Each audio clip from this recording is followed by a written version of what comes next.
Iman yang diuji. Shalom saudaraku yang dikasihi Tuhan. Setiap orang percaya pasti pernah mengalami ujian iman. Ada masa ketika Tuhan mengizinkan kita menghadapi situasi yang sulit untuk dimengerti. Kadang Tuhan meminta kita melakukan sesuatu yang tidak mudah. Bahkan terkadang jalan Tuhan terasa bertentangan dengan logika manusia. Namun saudaraku, justru melalui ujian seperti itulah iman seseorang dimurnikan dan dibuktikan. Itulah yang kita akan renungkan di Kejadian 22 ayat 1-8 yang menceritakan salah satu ujian iman terbesar di dalam Alkitab, yaitu ketika Tuhan meminta Abraham mempersembahkan Ishak, anak yang sangat ia kasihi. Mari kita baca Kejadian 22 ayat 1-8. Setelah semua itu, Allah mencoba Abraham. Ia berfirman kepadanya, "Abraham." Lalu sautnya, "Ya Tuhan." Firman-Nya, "Ambillah anakmu yang tunggal itu, yang engkau kasihi, yakni Ishak. Pergilah ke tanah Moria dan mempersembahkan dia di sana sebagai korban bakaran pada salah satu gunung yang akan kukatakan kepadamu." Keesokan harinya, pagi-pagi bangunlah Abraham. Ia memasang pelana keledainya dan memanggil 2 orang bujangnya beserta Ishak anaknya. Ia membelah juga kayu untuk korban bakaran itu, lalu berangkatlah ia dan pergi ke tempat yang dikatakan Allah kepadanya. Ketika pada hari ketiga Abraham melayangkan pandangnya, kelihatanlah kepadanya tempat itu dari jauh.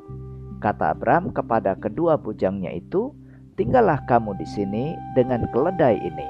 Aku beserta anak ini akan pergi ke sana.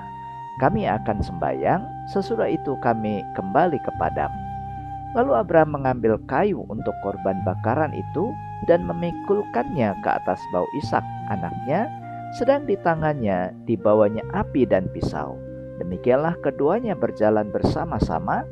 Lalu berkatalah Ishak kepada Abraham, ayahnya, "Bapa?" Saut Abraham, "Ya anakku." Bertanyalah ia, "Di sini sudah ada api dan kayu, tetapi di manakah anak domba untuk korban bakaran itu?" Saut Abraham, "Allah yang akan menyediakan anak domba untuk korban bakaran baginya anakku." Demikianlah keduanya berjalan bersama-sama. 3 kebenaran sejati. Yang pertama saudara, Tuhan kadang menguji iman orang percaya di ayat 1-2. Alkitab dengan jelas mengatakan bahwa Tuhan menguji Abraham. Ujian ini bukan untuk menjatuhkan Abraham saudara, melainkan untuk menyatakan kedalaman imannya. Seringkali ujian Tuhan menyentuh hal yang paling kita kasih. Disitulah terlihat apakah Tuhan benar-benar menjadi yang terutama dalam hidup kita. Dalam Yakobus 1 ayat 3 dikatakan, "Ujian terhadap imanmu menghasilkan ketekunan." Ya, ujian iman bukan tanda Tuhan meninggalkan kita, melainkan cara Tuhan memurnikan iman kita. Jadi saudara, iman yang sejati tidak hanya terlihat dalam berkat, tetapi juga dalam ujian iman. Dan yang kedua, iman yang sejati taat meski tidak mengerti. Di ayat 3-6. Abraham tidak berdebat dengan Tuhan saudara. Ia tidak menunda-nunda. Ia bangun pagi-pagi dan langsung melakukan apa yang Tuhan perintahkan. Hal ini menunjukkan bahwa iman sejati tidak selalu menuntut penjelasan. Kadang Tuhan meminta ketaatan sebelum kita memahami rencananya.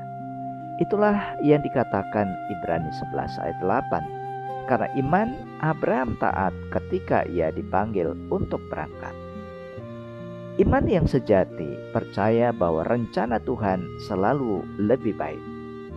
Jadi saudara, iman yang sejati tetap taat meskipun jalan Tuhan belum dimengerti. Dan yang ketiga, beriman bahwa Tuhan akan menyediakan di ayat 7-8. Ketika Ishak bertanya tentang korban, Abraham menjawab dengan kalimat yang penuh iman, "Allah yang menyediakan." Ini bukan sekedar jawaban untuk menenangkan Ishak saudara, tetapi pernyataan iman yang begitu dalam. Dan Abraham percaya Tuhan tidak akan meninggalkan janjinya. Filipi 4:19 berkata, Allahku akan memenuhi segala keperluanmu. Ya, iman percaya bahwa Tuhan selalu menyediakan apa yang kita butuhkan. Di saat manusia tidak melihat jalan, iman tetap percaya bahwa Tuhan menyediakan. Saudara kasih Tuhan, kisah Abraham dan Ishak sebenarnya menuju kepada rencana keselamatan yang jauh lebih besar. Di Gunung Moria, Abraham hampir mempersembahkan anaknya. Namun ribuan tahun kemudian, Allah benar-benar mempersembahkan anaknya sendiri. Itulah Yesus Kristus. Sebagaimana dikatakan di Roma 8 ayat 32. Ia yang tidak menyayangkan anaknya sendiri. Yesus adalah anak domba yang Allah sediakan bagi keselamatan manusia. Karena itu saudara, mari merefleksikan firman Tuhan ini. Apakah saya tetap percaya kepada Tuhan ketika iman saya diuji? Apakah saya bersedia taat meskipun belum memahami rencana Tuhan? Dan apakah saya percaya bahwa Tuhan akan menyediakan jalan? Mari kita berdoa. Bapa surga, Allah yang setia, ajari aku untuk terus memiliki iman seperti Abraham. Ketika hidupku diuji, tolong aku tetap percaya kepadamu dan tetap berjalan dalam ketaatan. Dalam nama Tuhan Yesus. Amin. Saudaraku, mari arahkan hati dan terimalah berkat Tuhan.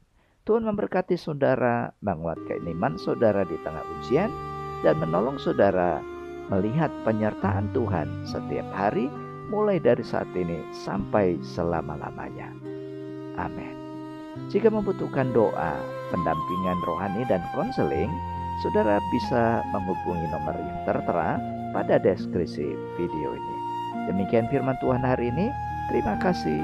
Tuhan Yesus memberkati dan sampai jumpa pada renungan SKS selanjutnya. Shalom.